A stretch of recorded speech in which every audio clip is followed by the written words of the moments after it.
Hey guys, welcome back to another video. Before we get started on this video, please like, subscribe, and comment in the comment section down below. Feel free to provide me with any support, comments, and suggestions. Thank you so much for watching. Now, there has been a lot of polls released since we last updated our map in terms of the polling averages.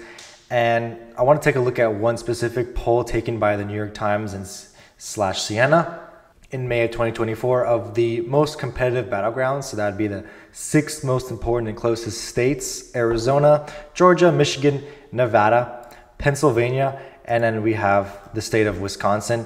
So if we check here to see with the 5 many candidate race, if the 2024 presidential election was held today, who would you vote for? And Donald Trump is actually winning by an overwhelming percentage. He's at 40%. Joe Biden's only at 33%, with Kennedy garnering 10%, but we still do have 10% undecideds. So it's very important to see how those undecideds will break, moving up to closer to the election, because these will kind of start to decrease. We're still around 6 months away, a little less. So I think at the time, when the summer comes after the conventions, we're really going to get to find out where these don't know people are going to be. And if we check down below, at the head-to-head race, Trump still has a 6-point advantage, and once again we have 10% of don't know and refused. And if we check on the specific details over here, we're going to see that in Arizona, among registered voters, Donald Trump has a 7-point lead, and then in Georgia he has a 10-point lead. In Michigan, once again with a 7-point lead, pretty surprising. Nevada, even more surprising, a 12-point lead. In Pennsylvania, he has a 3-point lead, and in Wisconsin, he has a 2-point lead. Obviously, it's not going to be the case where Trump wins by 12% in Nevada, but loses Wisconsin by 2 percentage points. Some more important information we can take a look at is the gender. On males, Trump is leading by almost 20, and on females, Joe Biden is leading by around 6 percentage points. And the most surprising of all, besides race and ethnicity, is the age factor. Because if we remember back in 2020, Donald Trump performed a lot better with older folks, Joe Biden with younger folks. But it feels like this has been a complete switch. And it's not only this poll that shows this, but it's basically every poll that's been released this cycle. And we can see here 18 to 29-year-olds, Donald Trump leads by 3. And it's the same with the 5-way race. 30 to 44-year-olds, Trump leads by 8. And he expands his lead with 45 to 64-year-olds. And then with 65 plus, the age group that usually is more favorable towards Republicans, Joe Biden is leading by 3. Lastly, we're going to take a look at some of the race and ethnicity on this New York Times poll. We can see that, whites, obviously, Donald Trump is winning by a considerable amount. Blacks, Donald Trump's only up, Joe Biden only has 63% of the vote. Donald Trump has 23, which is a huge improvement from his vote share in 2020.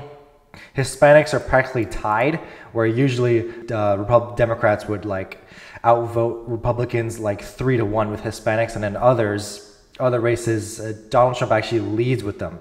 So this is very important poll numbers that we'll take into consideration.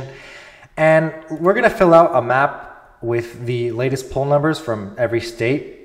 So instead of looking at nationwide like this poll, we're going to look more statewide. And this poll does have statewide polls for those 6 states. And I'm going to link this in the description below for you to be able to check it out for yourself.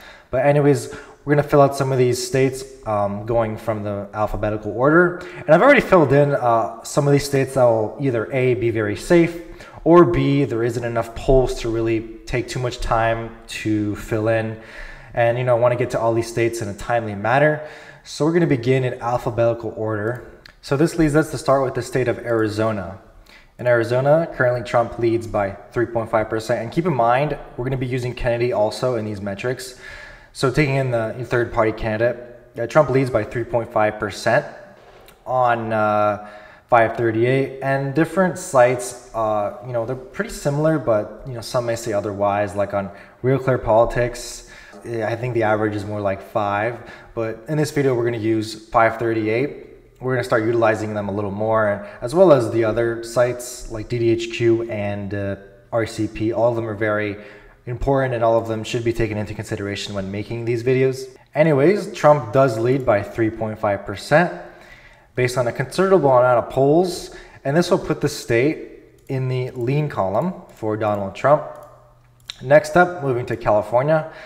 I originally wasn't going to do California, but since there is an actual aggregate created where there's a nice little chart for us here, and there is a considerable amount of polls, Biden still leads by a safe amount. He leads by 20, but keep in mind that is down almost 10% of his win in 2020, but keeping this state still in the safe column. Next, we're going to go to the state of Florida. In Florida, this is usually known for being a huge swing state, but this poll even conducted by New York Times and most other polls do not even include Florida as one of the swing states, and we can see here Trump leads by almost 10%. So we're going to put this state in the likely column. And now moving on next to Georgia, Trump leads by an impressive 6% in a state that is trending very heavily to the left. See, Romney won it by 8. Trump by 5, and then Biden by 0.2. This is from a lot of heavy turnout among minorities in the suburbs of Atlanta.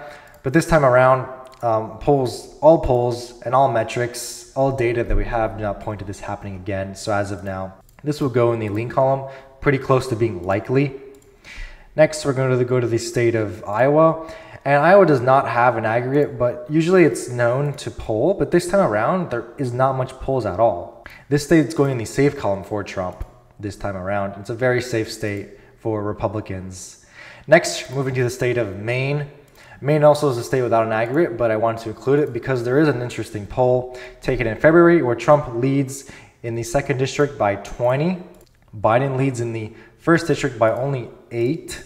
And statewide, Trump actually leads by 6. So that'll put in the lean column for Republicans. And I do not think Trump's going to win this, but I think Maine will be closer than it was in 2020. Biden won it by 9, but in 2016, Hillary Clinton only won it by 3 percentage points. So it'll definitely be a lot closer this time around, similar to 2016. Moving on to the state of Michigan. Trump still has a lead in Michigan, although it has been shrinking. There have been some favorable polls coming in for Joe Biden. His lead still sits at a tilt margin of 0.6%, so that's what it'll be on the map. Moving on next to the state of Minnesota. Minnesota does not have an aggregate on 538. However, it does have a good number of polls and some surprising polls that have Trump up actually. This one has them up with the third-party candidates by 5 and without them by 3. And then previously, Biden led the rest of the polls. So, all in all, combining all these together, this will put the state in the lean column for Democrats, very close to the tilt column. Joe Biden won it by 7, a pretty comfortable amount in 2020. In 2016, however, Hillary Clinton only won the state by 1.5%. So we could definitely see something else similar to 2016 happening in Minnesota. However, I agree with the polls, most of them, in saying that Trump will not win the state. Moving back west to the state of Nevada. In Nevada, Donald Trump leads by an impressive 6.9%, and this has grown by around 4.5% to now almost 7%. And this is because of, number one, you have New York Times releasing their polls, which have Trump up by 13, 14, 12. And you have a lot of other favorable polls, such as Emerson having it by 5, 8 over here, 11 by Morning Call, so Bloomberg. And in previous polls still have them up by 4. So this is definitely a state where Trump does have a clear shot in flipping. It didn't trend left from 2016 to 2020.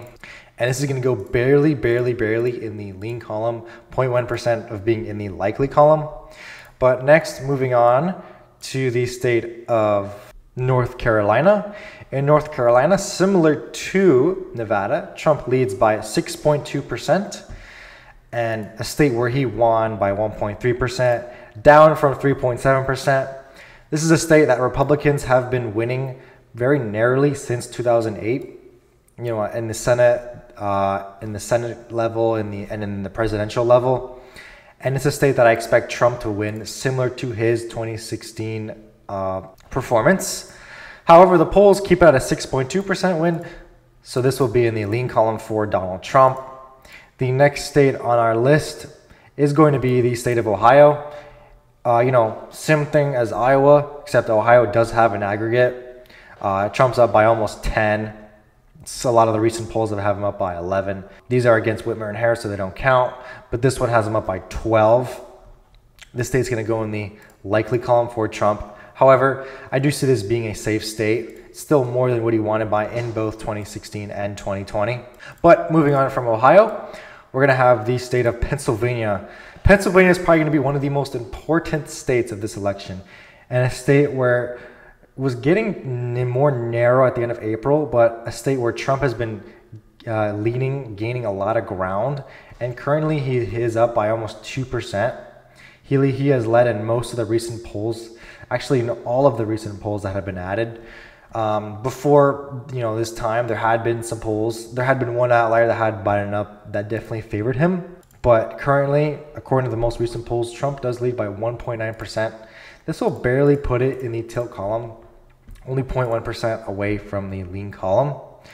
Moving on from Pennsylvania, we have the state of Texas. Texas was once known in 2020 and maybe even 2016 as a state where Democrats could, play a lot of ground, gain a lot of ground in, but they didn't really play out. Trump still won the state by 5.6% due to gains among Hispanics. So this definitely helps in some of the losses that he could have suffered in the suburbs of Dallas and San Antonio over here, and then the capital over here.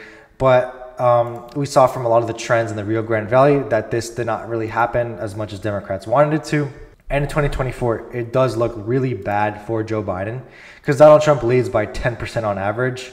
And this is going to be a likely margin for Donald Trump. Next, moving on to the final few states left. First, we're going to go over Virginia. There is not a polling average for Virginia, but since it is going to fall in the lean category, I thought it'd be good to consider some of these polls. This one has them up by 1, same thing with this one. And these over here have them up by around 5, 6, and 4. Altogether, this falls into the lean column, which is drastically down from his 10-point win in 2020. Next, we're going to move to the state of Washington. The only reason why I even considered going over Washington is because there has been a poll, and this is definitely an outlier, but there's been a poll that has Trump up by 5 with third-party candidates included and 1 where he's not included. And there had been another poll back in March that has Biden up by 11. Previous polls had him up by 16 and 14, but taking into consideration all the polls, this will actually drop Washington into the likely category for Joe Biden. And in our final state, besides Nebraska second, is going to be the state of Wisconsin. And if we take a look at Wisconsin, this is also a state that's neck and neck, a state that Joe Biden led earlier last month, but Donald Trump has taken back the lead. And it's been very back and forth. A couple Joe Biden leads, and then the rest, some Trump leads, some very favorable Trump leads, some very narrow Trump leads, but altogether this will lead to a tilt margin for Donald Trump. And then finally, we're going to go back and look at Nebraska's 2nd congressional district, and we're going to see if there are any polls in the 2nd district, and there are.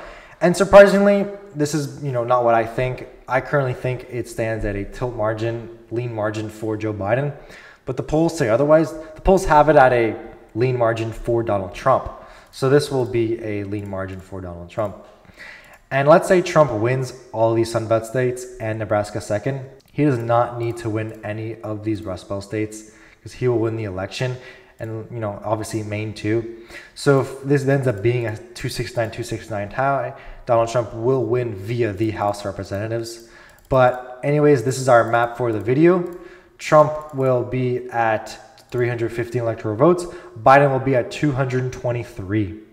Thank you guys so much for watching. Please subscribe and like the video, and I'll catch you guys in the next one.